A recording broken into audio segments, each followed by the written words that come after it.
그러면 예. 그 김현익 선생님의 그 두 번째 질문에 대해서 말씀을 드려도 되겠습니까? 아, 첫 번째 질문에 대해서요. 강사님께서 강의하신 내용 가운데 2019년도를 기준으로 했을 때 우리나라 태양광 발전 용량이 12.7기가와트였고요. 2025년에 42.7기가와트로 확대될 거다라고 성장을 예측했습니다. 이건 계획대로 제대로 이렇게 추진되었을 때 최대 목표치라고 이렇게 보여지는데요. 그렇게 놓고 봤을 때도 전 세계 시장의 약 8% 정도를 이렇게 차지한다고 볼 수 있습니다. 그런데 강사님의 어떤 의견처럼 30% 정도로 이렇게 우리가 세계 시장을 차지하면 좋겠지요. 그런데 그건 이렇게 손에 잡히지 않고 마음에 이렇게 다가오지 않습니다. 아닙니다. 아닙니다. 그 뭐냐면요. 이 우리나라 시장인 거고요. 그러니까 현재 세계 시장은 아까 말씀드린 대로 2019년 현재 한 120기가에서 125기가 정도이고 이게 폭발적인 성장을 해서 500조 시장 정도에 도달할 거라는 거고요. 거기에 우리나라 시장은 2025년까지 예를 들면 누적으로 이제 42.7기가 우리나라 시장 자체는 현재도 세계 시장에서 차지하는 비중이 약 1.8% 정도밖에 안 됩니다. 근데 세계 산업으로 봤을 때는 중국과 전체 밸류체인을 가지고 태양광 산업이 남아있는 곳은 우리나라하고 중국이라는 것이죠.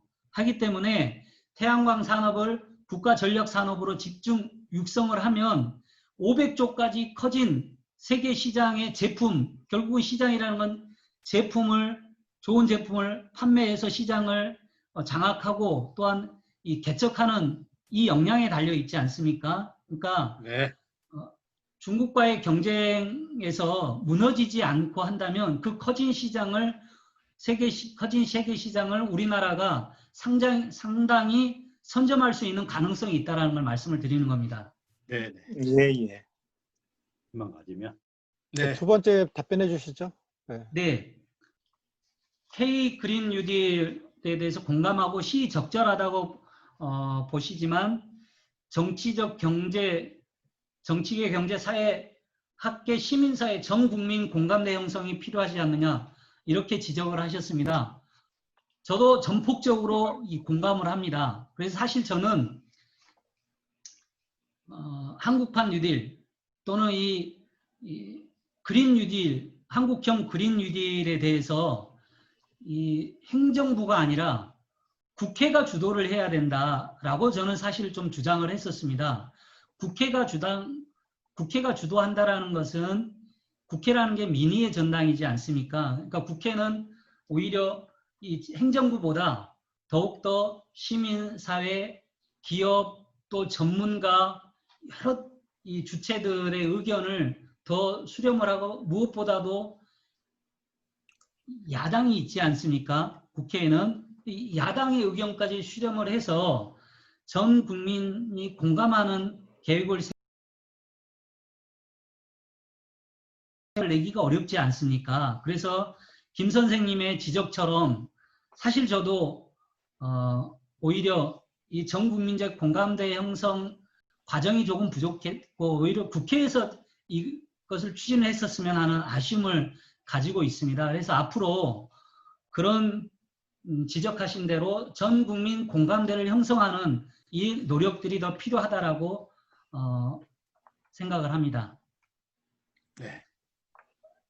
세 번째 답변해도 되겠습니까? 네. 예. 구체적 로드맵이 없고 좀 없어서 아쉽고 손에 잡히지 않는다. 요런 좀 말씀을 하셨습니다. 저는 일면 좀 이제 공감을 하고요.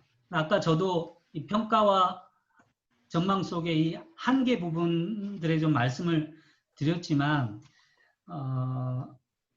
이 좀 구체적인 로드맵 부분, 또 구체적인 로드맵의 가장 핵심적으로 필요한 것은 중장기적인 구체적인 목표가 설정이 돼야 되는 것이거든요.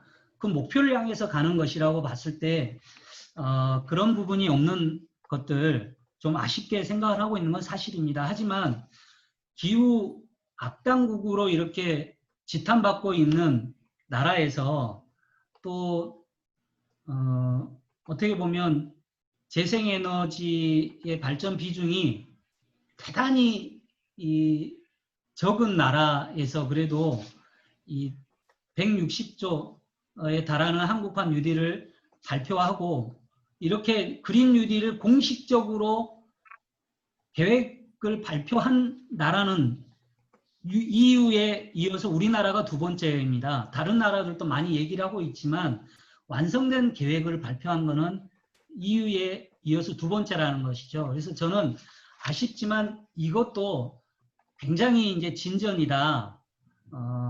지적하신 대로 이 구체적인 목표와 로드맵을 이 정부와 특히 국회가 노력을 통해서 손에 잡히는 구체적인 로드맵은 좀 만들어 가야 되지 않나 이렇게 생각을 하고 있습니다. 이상입니다. 네, 답변 감사합니다.